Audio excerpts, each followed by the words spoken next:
Welcome to Her Remarkable History. Remember, to support our channel, please subscribe. Lady Mary Grey, the forgotten sister of the executed 9-day Queen. Lady Jane Grey today is seen as a forgotten Queen of England. Despite reigning for just 9 days, she was instilled as the monarch, following the death of Edward VI.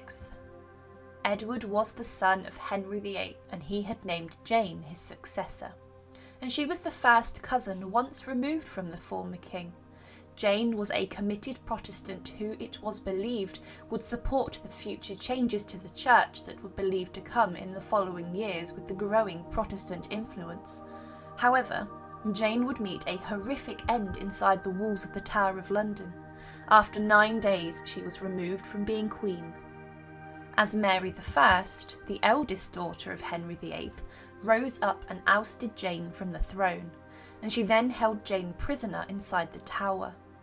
Jane served as a serious threat to Mary I's queenship, and it was very possible that threats to Mary's Catholic reign would come and would try to instill Jane as queen again. Protestants would believe that they were doing the rightful thing, bringing back the person Edward VI believed was the rightful heir, the person he named as his successor, Jane. Because of this, Mary, who had held Jane inside the Tower of London for some time, decided to sentence her to death, after her father became involved in the Wyatt's rebellion. Along with her husband, Jane was executed on the 12th of February 1554. She was allowed an execution inside the tower's walls, and she had previously seen her husband's corpse return to the tower after it had been beheaded on Tower Hill. She was brought to the scaffold on Tower Green, and Jane tied her own blindfold before she lay her head on the block, and the executioner, with one swift stroke from his axe, beheaded the 9-day Queen. But there was another Grey, who was considered very close to the Queen, who also, through her mother, had a claim to the throne of England. Lady Mary Grey was born around 1545 at Bradgate House in Bradgate Park near to Leicester, and was the third and youngest surviving of Henry I, Duke of Suffolk, and Lady Frances Brandon. She was the youngest sister of Lady Jane Grey, and as great-grandchildren to Henry VII, Mary and the Greys obtained their claim to the throne. This meant they had a link to the succession of the Tudor crown, which was not necessarily seen as a good thing. Henry VIII, for example, began to execute anyone he didn't agree with that had royal blood to secure his position as king. It's believed as children, the Grey girls were given a very good upbringing, being educated in the hope that one day they would marry rich nobles, earls or dukes, who would provide the family with significant degree of financial security.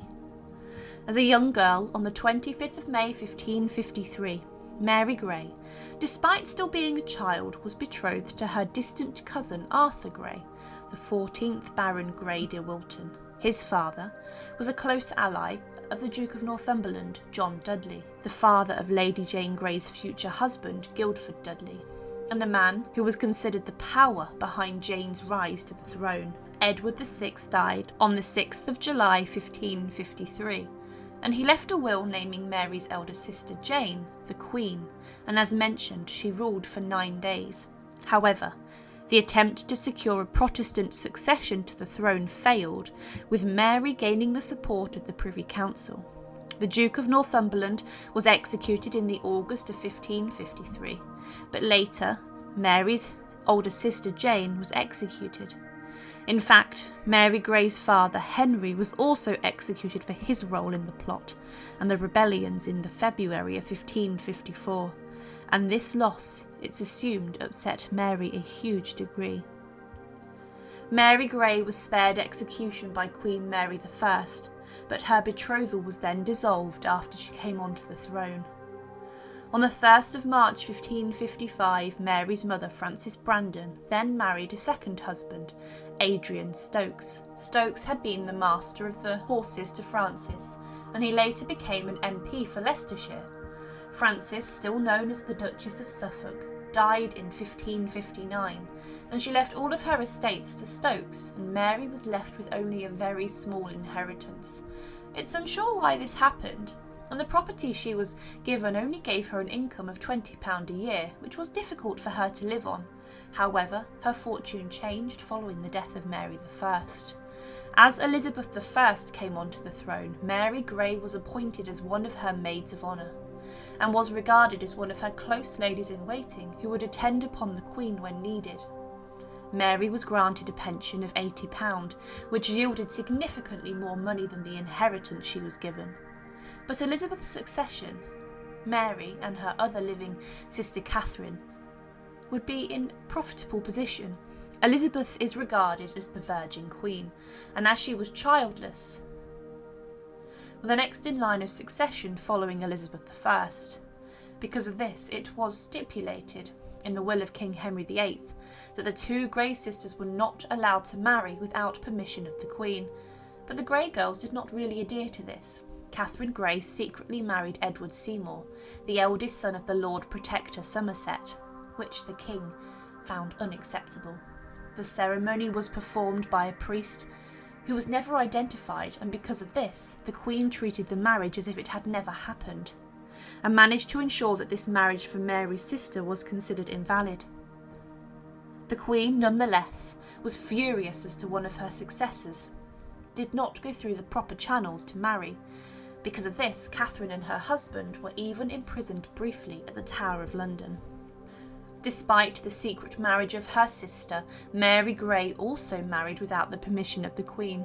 On the 16th of July 1565, she married the Queen's Sergeant Porter, Thomas Keyes, the son of the Esquire of East Greenwich. Mary ensured that there were 3 of her cousins there to witness the wedding, and Mary Willoughby, and 2 daughters of Lady Stafford attended.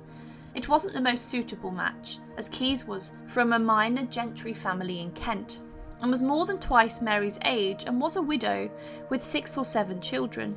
Also, Mary was described as little, crook-backed and very ugly, and her husband was 6'8".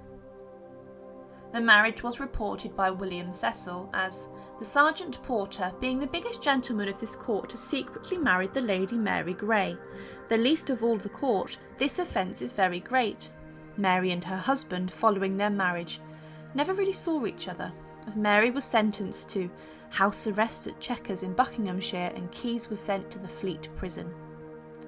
Mary Grey was then sent to go and live with her step-grandmother, Katherine Willoughby, Brandon, the Duchess of Suffolk, who Charles Brandon married after the death of Mary Tudor. It was written that the Duchess was shocked when Mary Grey turned up at their house to live with them. However, she remained under the close watch and technically under house arrest for some time. Her sister, Catherine Grey, died around 27 on the 27th of January 1568, and it's believed as a protest against her own house arrest, she starved herself to death. This left Mary Grey as the possible heiress presumptive to the English throne. Because of this, she was sent to live with Sir Thomas Gresham in Bishopsgate, and then to his country house. She did not like staying with the Greshams, as Sir Thomas was half blind and in a lot of pain, and his wife Anne hated Mary being in the household. She left the Gresham household in 1573 and left to go and live for a short time at Bow Manor Hall in Leicestershire with her.